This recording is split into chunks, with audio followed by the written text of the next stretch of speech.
Behind systems, there are people.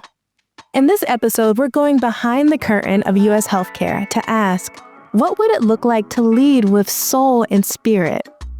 I'll be joined by Micha'le Simmons, a leadership coach who has coached healthcare executives at the highest level through crisis and transformation. Together, we'll talk about why healing the system starts with healing ourselves.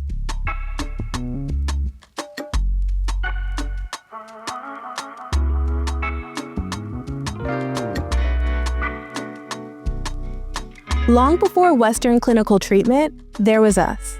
Welcome to the Healing Underground, a sacred space where we remember what we've always known, reclaim what we've always had, and rise in all the ways that heal. I'm Ashley Edwards, a mental health innovator, founder of MindRight Health, and initiated Iyanifa in the West African spiritual tradition of Ifa. If you've ever felt that modern wellness is not made for all of who you are, then you're in the right place. But remember, this podcast is not a lecture. It's a meditation. Let's begin. Micha'le, welcome to the Healing Underground. So excited to be here. I'm so excited to have you, and it means a lot because not only are you just phenomenal and stand out in your field, but you're also one of my soul tribe, as well as my personal executive coach. So I'm glad for all the listeners to be able to hear your insights today. So thank you for being here. Thank you for having me. Yes. So first I want to ask you, for those not familiar with your work, how would you describe what you do and the type of people or organizations that you work with? So I guess I'll start with real life since I'm 11 weeks postpartum. So right now I'm on maternity leave and my primary job is caring for my little ones. I have a 19-month-old and an 11-week-old son. And so just getting back into that mindset about work is really funny. I'm glad that you invited me here. In my day-to-day work, I work with leaders in healthcare organizations across the country whose organizations are interested in investing in increasing their leadership capacity. A lot of, as you can imagine, healthcare organizations are very overwhelmed. They have challenges that they're facing that are unprecedented. They have all of these cost-cutting measures going on, and their leaders often are burned out. I would say a lot of people in health, they're high achievers who want to get the job done right, but have gotten to a point where all of the expertise that they have built up over their career to solve the issues in healthcare are no longer viable because we're dealing with this uncertain terrain. And so the work that we do in Advisory Board Fellowship is about supporting people in what we would call the space of complexity, where there aren't any known answers, where leaders do have to show up a lot differently outside of the space of I can exercise my authority to get this fixed or to find a solution. In the space of complexity, there aren't really any known answers. And so you have to bring creativity. When we pose this question about restoring the soul in healthcare, I think that there's this tie to how do we actually bring creativity back into healthcare, because there's so much restriction, or it feels very restricted because it's such a regulated industry, and it does feel so complicated with all of the rules and such. But there is a need for more creativity because we need creative solutions if we are actually going to be focused on health of people. So that's the overview of how we think about working with leaders, but I'm a facilitator and a coach in that space. Wow, so much I want to dig into, but one thing I'm really curious about is you have such a unique vantage point into the U.S. healthcare system because you work so intimately with leaders of the biggest health insurance plans and hospital systems. And from the outside looking in, I think a lot of people can agree that the U.S. healthcare system is a hot mess. But you have this unique perspective where you're working directly with leaders making this difficult decision. So what do you think the public who is not in the boardrooms or at these crisis meetings? Like, what do you think one thing the public is not seeing, but you would love people to understand about what's happening behind the scenes? I think, and I'll even take it to, because I work under United Health Group. And so in December of 2024, people may know our CEO of the health plan side was murdered. And there were a lot of conversations that we had with leaders across our own organization about how they were coming to terms with that. And I think this applies across the board, outside the health plan side, also within healthcare provider organizations. People might want to villainize healthcare leaders because this system is broken, it doesn't serve me, I'm getting claims denied. It takes months to see a primary care doctor. I might not get the referral, that all of these things. And I think what's really hard about it is the individuals within the system that we're working with, they want what's best for the population. Most organizations, their mission is something related to, we want to provide high quality care to our community.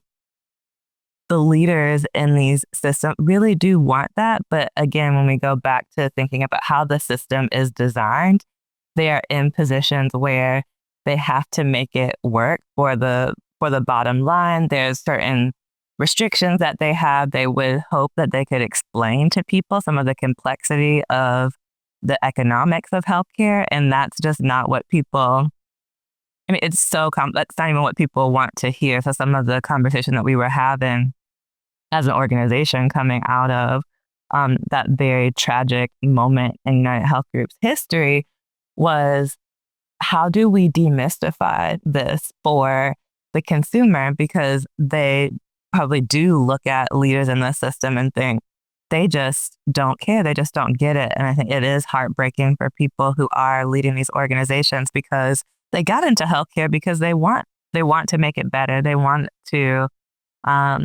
do what's right for the community, but that is complicated by a system that they're operating within that, again, I think sometimes stifles that creativity or even distorts the sense of that people actually care about you. And I experienced that firsthand. So I recently have gone so a lot of time in the healthcare system having a child. Yes.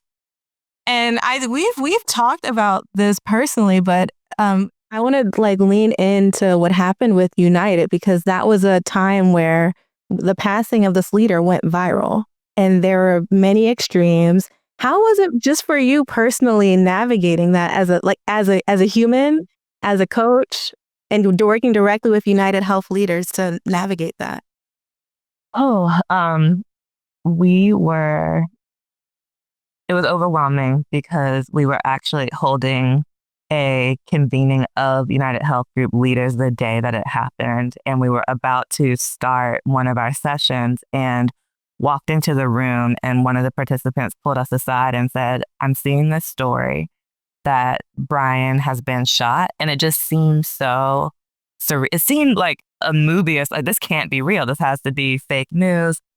And then 30 minutes later, it was confirmed. So we had to stand in front of that room of people, many of whom had no idea what had happened, and break the news. Obviously, there were tears, audible gasps in the room, like in disbelief. And in our work, I think that, again, coming back to that question, restoring the soul in healthcare, through the leadership work that we do, we are also attempting to reconnect to the soul of leadership. And it was important that we not push forward through an agenda when something so tragic has happened.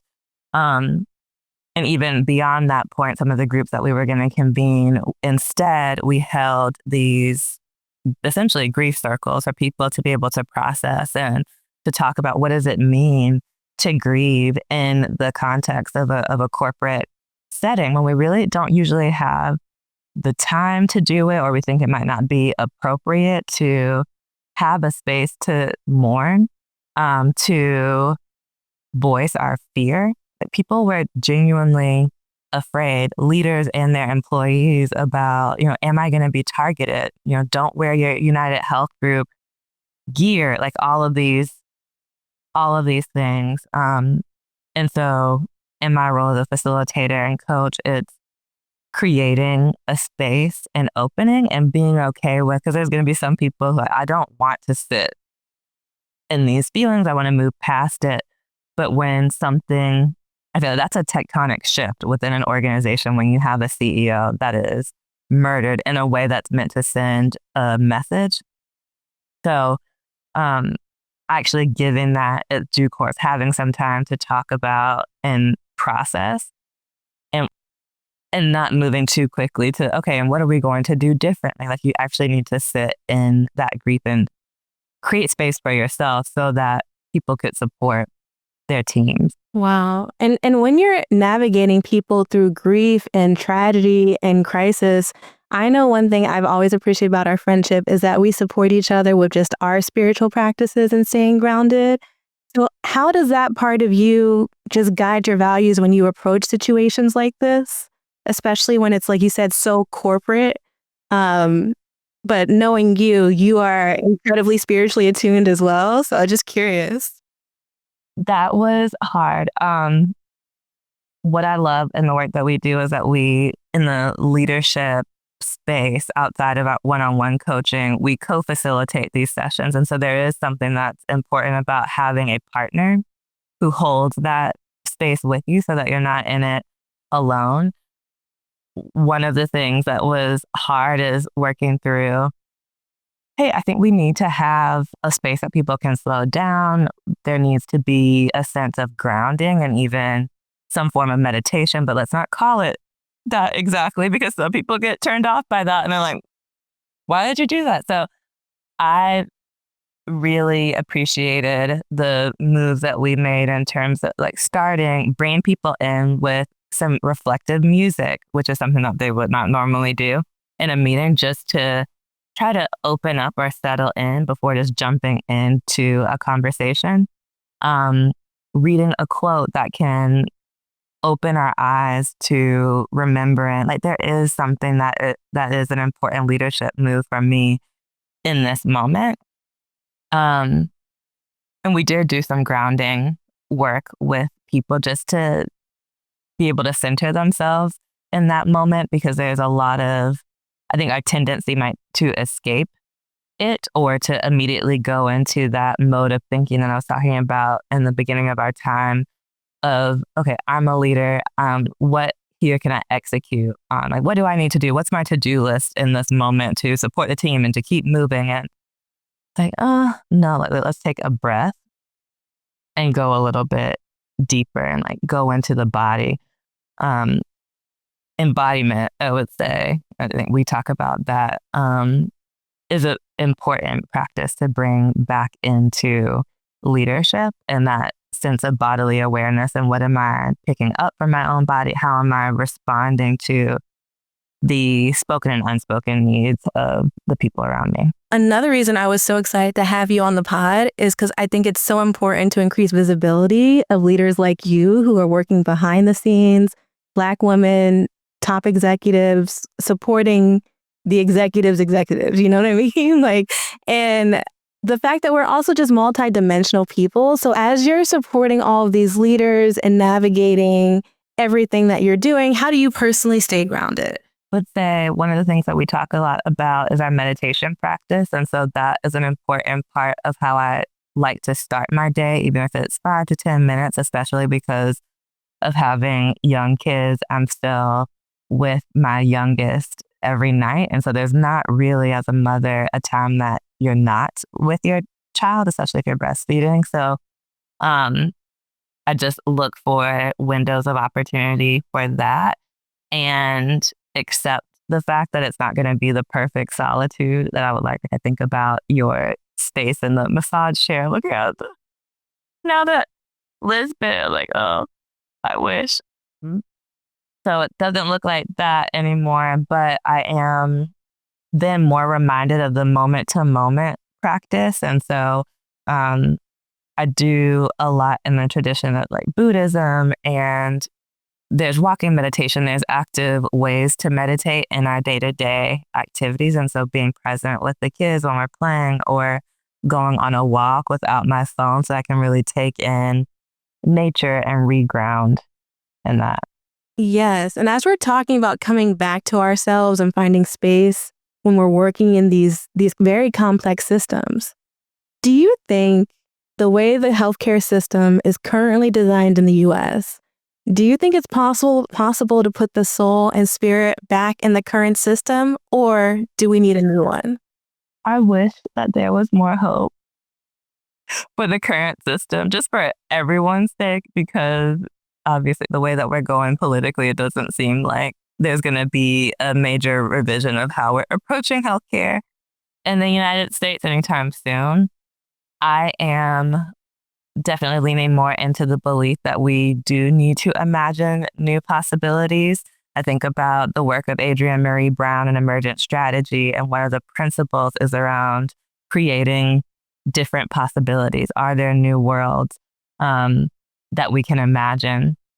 And because I have the privilege of having insurance, I have resources, and having a child recently, I was able to create what I needed to create, even though I have to work within the system and have my child in a hospital. I'm able to hire a doula. I was able to access resources through Maven Clinic, which is a great app that supports folks who are going through childbirth or even the postpartum experience, to be able to access a variety of different providers, like a nutritionist, like a pediatric occupational therapist, an OB, just so many different providers that we often need to be able to connect with that are beyond, like when I went to the OB, it was, oh, we're doing the scan. Oh, come into my office. Everything looks good. Okay, see you next week. Like, when are we supposed to develop a relationship? When are you going to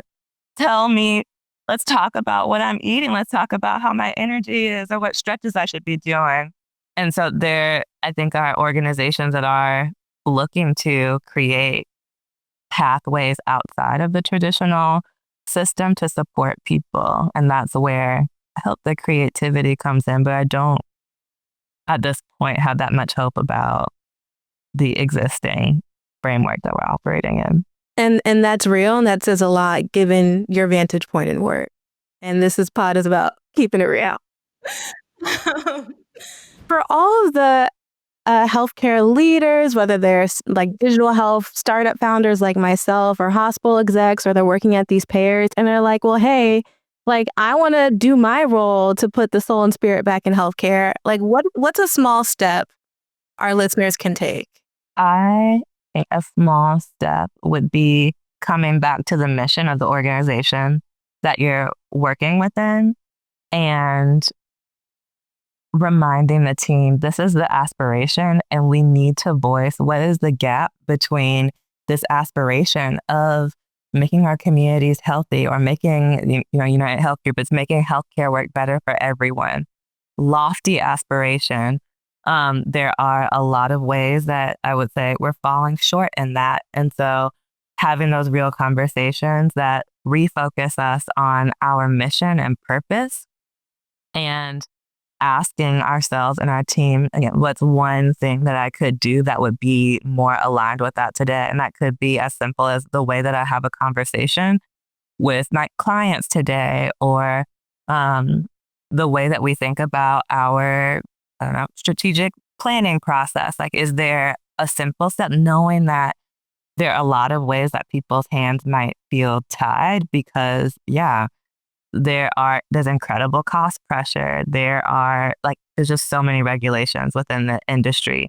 But I would want to remind people that there is a ripple effect from your actions, and that all of these pieces are so interconnected. And so if you can take even one small step, or model one small step toward the true purpose of these organizations, that can have an impact. So not allowing this sense of feeling defeated in it to stop us from seeking to make some type of progress and forward motion toward these missions that are aspirational and so needed.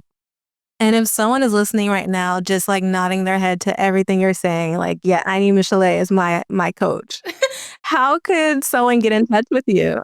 Yes, you can email me at welcometoellasgarden@gmail.com. But I want to thank you so much for today, and just thank you for the work you're doing so much, both seen and unseen work that you're doing to help hold up this thing we're calling the U.S. healthcare system. Thank you. You are one of my, again, soul buddies, but also inspirations in life. And I love and appreciate the work that you are doing to, I would say, restore the soul in healthcare. So kudos to you. Thank you for going underground with us today. The journey doesn't stop here. If you like support along the way, feel free to explore my free guided meditations. Or if you're ready to have someone walk beside you on this journey, visit MindRight to start your healing. May your healing be sacred, may it be sovereign, and may it be yours.